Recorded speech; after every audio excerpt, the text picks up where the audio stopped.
And we also are in this time now where I think it's true that more so than ever before, just because of social media and the ease with which this can happen, but that we are now in a time in which it's not just an argument over what's a common set of facts, but in which there is this wholesale invention of false facts that surrounds political activity. It's astonishing to me how much material is out there that is abjectly false. I mean, the birther claim is the most fundamental of those. But even the idea that not this year, but that you could have a Medal of Honor winner's, the veracity of a Medal of Honor winner's story of their service in war be questioned, openly questioned on the basis of clearly false claims.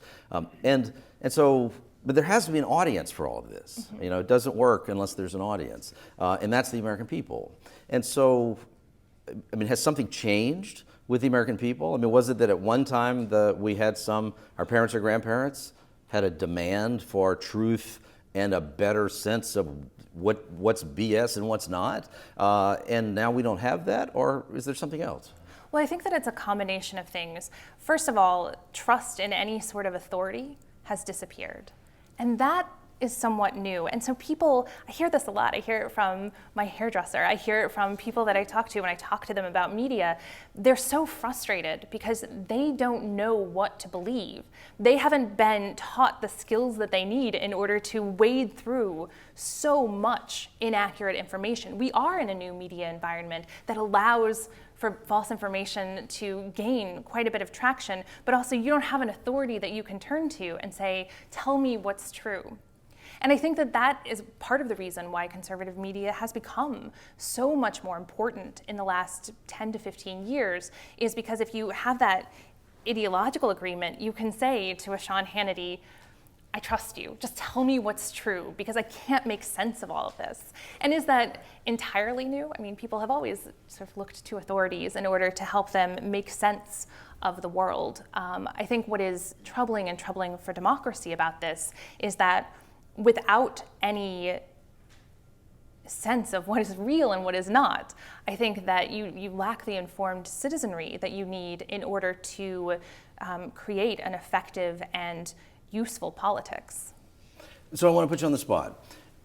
Is conservative media, as you've been describing it here, is it less reliable than in terms of facts, than mainstream media, what would be conventionally called mainstream media? Is that the case? And then finally, last thought, is this a call to action of some sort? Should something be different, or are you just observing a set of realities? But is there something that should happen? But first are you saying that conservative media, flat out, is just less reliable and less factual than conventional media?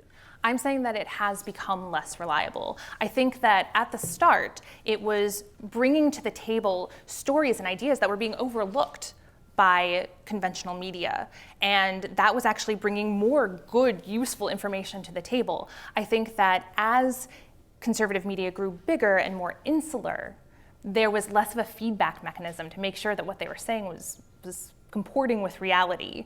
And that disconnect has been recognized not just by liberals, but by conservatives as well. Charlie Sykes, who is a conservative radio show host in Wisconsin, has talked about this. He says, we need to have a reckoning because we've divorced conservatives from the feedback loop with what's going on in the world. Is it a call to action? The only reason that I might say it's not a call to action is because I don't know how you fix this. I think it's something that we continue to talk about, but if you don't have someone who can be an authority and say, now wait a second, that's not true and you shouldn't believe it, I don't know how you fix the problem without someone who can draw those lines.